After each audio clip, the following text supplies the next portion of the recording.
इसका मैनिफेस्टो कह रहा है कि वो माताओं बहनों का सोने का हिसाब करेंगे, उसकी जड़ती करेंगे, जानकारी लेंगे और फिर उस संपत्ति को बांट देंगे और उनको बांटेंगे जिनको मनमोहन सिंह जी की सरकार ने कहा था कि संपत्ति पर पहला अधिकार मुसलमानों का। 400 का नारा आ रहा है, देश के सबसे बड़ी मतलब के पार्टी है, देश नहीं बल्कि दुनिया की सबसे बड़ी पार्टी है, पूरे दुनिया भर में इनका डंका बज रहा है, पूरी दुनिया भर में लोग इनको पहचान रहे हैं, पूरी दुनिया भर में जो है हिंदुस्तान को 2014 के बाद पहचाना जाने लगा है। तो फिर प्रधानमंत्री नरेंद्र मोदी इतने डरे हुए क्यों है, इतने सहमे हुए क्यों है, बौखलाए हुए क्यों है?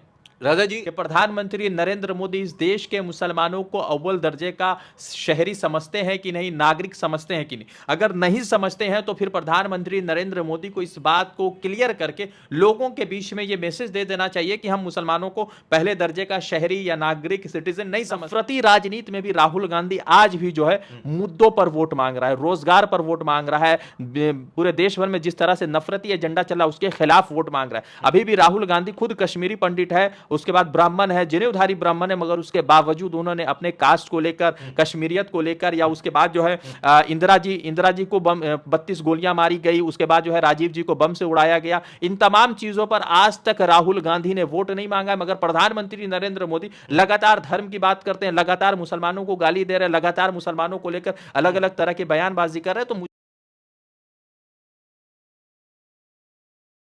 पहले चरण का चुनाव खत्म हुआ और दूसरे चरण का जो चुनाव है वो 26 अप्रैल को, लेकिन राजस्थान के बांसवाड़ा से इस देश के प्रधानमंत्री का एक ऐसा स्टेटमेंट जो एक धर्म, एक समुदाय के खिलाफ, वो साफ तौर पर लोगों से ये कह रहे हैं कि कांग्रेस का जो मैनिफेस्टो है वो घुसपैठियों वाला मैनिफेस्टो है, जनता के पैसे को लूट कर वो मुसलमानों में ये चीज बांटेगी। तो दूसरे चरण में इस तरह का बयान देना, रजा भाई आपको क्या लगता है?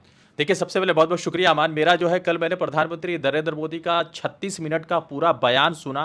वो जो है कल राजस्थान के जो है बांसवाड़ा में भाषण दे रहे थे। मेरा सबसे पहला सवाल है कि जिस प्रधानमंत्री ने चुनाव से पहले यह सुनिश्चित कर लिया है कि उनका 400 के पार सीट आ रहा है, तो फिर इतनी बौखलाहट क्यों है और क्यों किसी विशेष समुदाय के खिलाफ उनके मन में इस तरह के बयान है? दूसरा सवाल यह है कि इससे पहले यह पहली बार ऐसा नहीं हुआ कि प्रधानमंत्री नरेंद्र मोदी ने इस तरह के बयान दिए। उससे पहले उन्होंने अमरोहा में जो है राम मंदिर के नाम पर वोट मांगने की कोशिश की, फिर उससे पहले मध्य प्रदेश के दमोह में उन्होंने जो है पाकिस्तान के नाम पर वोट मांगने की कोशिश की। मेरा सवाल एकदम क्लियर है कि प्रधानमंत्री नरेंद्र मोदी इस देश के मुसलमानों को अव्वल दर्जे का शहरी समझते हैं कि नहीं, नागरिक समझते हैं कि नहीं? अगर नहीं समझते हैं तो फिर प्रधानमंत्री नरेंद्र मोदी को इस बात को क्लियर करके लोगों के बीच में यह मैसेज दे देना चाहिए कि हम मुसलमानों को पहले दर्जे का शहरी या नागरिक सिटीजन नहीं समझते। सवाल है कि पहला फेज कंप्लीट हुआ 102 लोकसभा सीटों के लिए, उसके जो आंकड़े देख रहा हूं मैं, मुझे जो लग रहा है कि उसमें जो सबसे महत्वपूर्ण मुझे ये लगा कि राजस्थान में जो सीटें हैं तकरीबन 25, उस 25 में लास्ट टाइम आप देखेंगे तो गहलोत की सरकार होते हुए तमाम सीटें जो है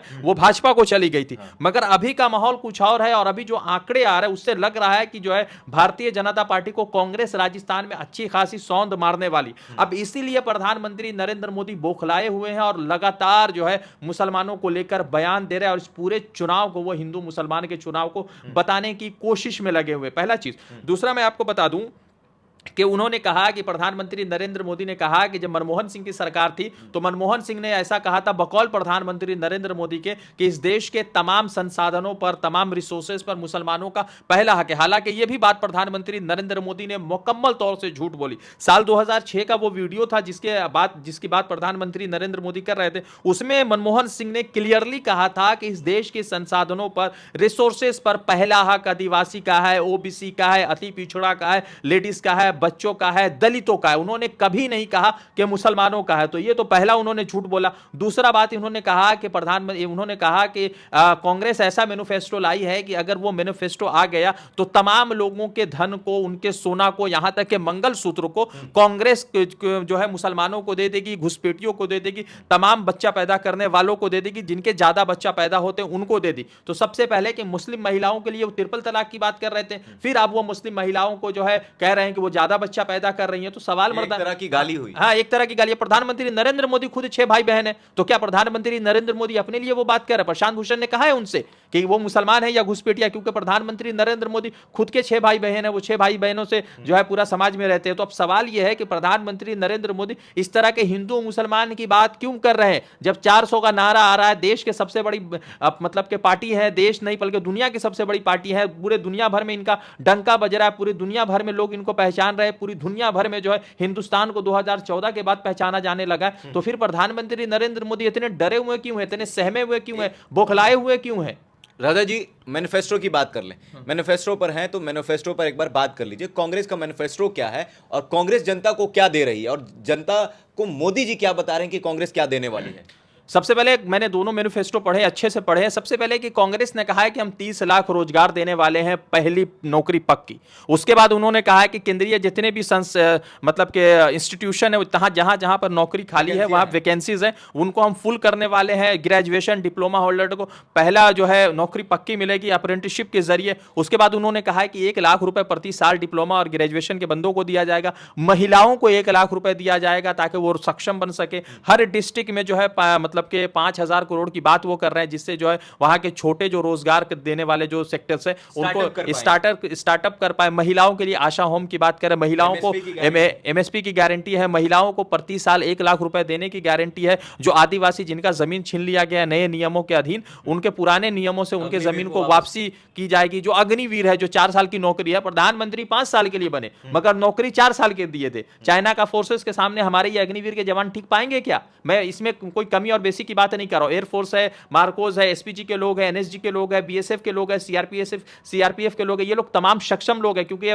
5-5 साल 6-6 साल अलग अलग जगह पर ट्रेनिंग करके आते हैं। ये लोग जो है चाइना से लड़ भी सकते हैं, चाइना को मारेंगे भी, चाइना से जो है हिंदुस्तान की जमीन को वापस भी लेंगे। मगर ये जो 4 साल की नौकरी है, 6 महीने की ट्रेनिंग है, ये क्या बात करेंगे? इन तमाम संदर्भ में मैं ये बात आपको क्लियर कर देता हूं कि राहुल गांधी का ना मैं समर्थक हूं ना तेजस्वी का समर्थक हूं, मगर मैं एक चीज बात कर रहा हूं कि इस इतनी नफरती राजनीति में भी राहुल गांधी आज भी जो है मुद्दों पर वोट मांग रहा है, रोजगार पर वोट मांग रहा है। पूरे देश भर में जिस तरह से नफरती एजेंडा चला उसके खिलाफ वोट मांग रहा है। अभी भी राहुल गांधी खुद कश्मीरी पंडित है, उसके बाद ब्राह्मण है, जनेऊधारी ब्राह्मण है, मगर उसके बावजूद उन्होंने अपने कास्ट को लेकर, कश्मीरियत को लेकर, या उसके बाद जो है इंदिरा जी को 32 गोलियां मारी गई, उसके बाद जो है राजीव जी को बम से उड़ाया गया। इन तमाम चीजों पर आज तक राहुल गांधी ने वोट नहीं मांगा, मगर प्रधानमंत्री नरेंद्र मोदी लगातार धर्म की बात करते हैं, लगातार मुसलमानों को गाली दे रहे हैं, लगातार मुसलमानों को लेकर अलग अलग तरह की बयानबाजी कर। तो मुझे लगता है कि इलेक्शन कमीशन, राजीव कुमार को अगर उनको लगता है कि इलेक्शन कमीशन का कुछ महत्व है, तो उनको जो है प्रधानमंत्री नरेंद्र मोदी के इस बयान के खिलाफ जो है उनको एक्शन लेना चाहिए। राहुल गांधी की आप बात कर रहे हैं, आपको बता दें कि पहले चरण के बाद क्या मोदी जी को इस बात का आभास हो गया है कि सरकार उनकी जाने वाली है? क्योंकि पहले चरण तक वो 400 पार का वो ढिंडोरा पीट रहे थे, पूरी मीडिया उनके इस चीज़ को प्रचार कर रही थी, भाजपा के प्रोजेक्ट को बढ़ावा दे रही थी, हर टीवी चैनल पर 400 पार दिखाया जा रहा था। लेकिन जैसे ही पहला चरण खत्म होता है, बिहार, बंगाल, यूपी, पूरे राज्य में 101 सीटों पर पहला चरण हुआ है, तो क्या लग रहा है कि पहले चरण में भाजपा बैकफुट पर है और इसलिए मोदी जी को हिंदू और मुस्लिम करने की जरूरत पड़ी? मैं आपको क्लियर बात बता देता हूं, भारतीय जनता पार्टी या प्रधानमंत्री नरेंद्र मोदी ने समझ लिया है कि इस मर्तबा साइलेंट वोटर उनको जो है बड़ा सौंद देने वाले, बड़ा चौंकाने वाले, इसलिए शायद वो डरे हुए, घबराए हुए, क्योंकि वो जो है सत्ता के भोगी लोग हैं, मैंने लगातार देखा है, समझा है। और दूसरी तरफ ये है कि तमिलनाडु की 39 सीटें हो चुकी हैं, उसके बाद बिहार की 4 सीटें हुई, उत्तर प्रदेश में 8 सीटों का लगभग इलेक्शन हो चुका है, और भी कई जगहों पर इलेक्शन हुए। तो मैं आपको क्लियर बता देता हूं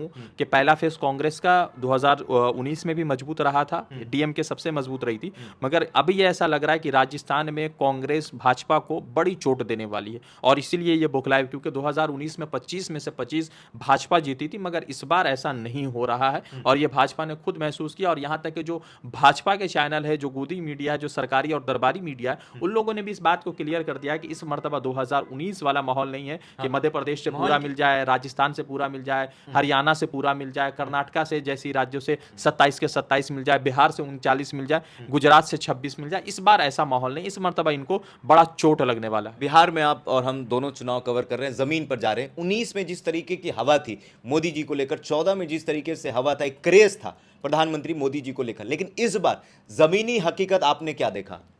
ज़्यादा मैं नहीं गया हूँ, ज़्यादा लोकसभा में नहीं जा पाया, चूँकि बहुत ज़्यादा फेस में चुनाव हो गए, मगर जिन जिन जगह पर गया हूँ, जैसे मैं सीतामढ़ी डिस्ट्रिक्ट का हूँ, तो मैं वहाँ मैंने देखा है। फिर उसके बाद आप आ जाइए नवादा में मैं देख रहा हूँ, पूर्णिया देख रहा हूँ, गया में देख रहा हूँ, फिर उसके बाद जमुई में देख रहा हूँ, औरंगाबाद में देख रहा हूँ। इन तमाम जगह पर मुझे अभी फिलहाल की जो परिस्थिति 4 लग रही, उसमें मुझे लग रहा है कि 3 जो है महागठबंधन जीत रही है और एक जो है भाजपा या इंडिया अलायंस से जीत रही है, फिलहाल 4 सीटों में।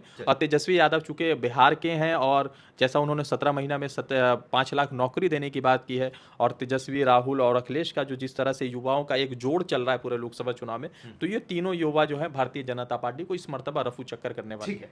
पहले चरण के बाद ऐसा लगता है कि इस देश के प्रधानमंत्री मोदी जी को आभास हो गया है कि पहला चरण जो है वो हमारे हाथ से निकल चुका है। आपने जिस तरीके से उनका बयान सुना होगा कि राजस्थान में कांग्रेस के मैनिफेस्टो को लेकर वो एक धर्म और एक समुदाय को टारगेट कर रहे हैं, घुसपैठिया बता रहे हैं, तो लोगों को बरगलाने की कोशिश कर रहे हैं, हिंदू मुस्लिम करके वो पोलराइजेशन करना चाहते हैं वोटों का। लेकिन इस बार 19 और 14 वाला माहौल नहीं है, जमीनी हकीकत कुछ और है।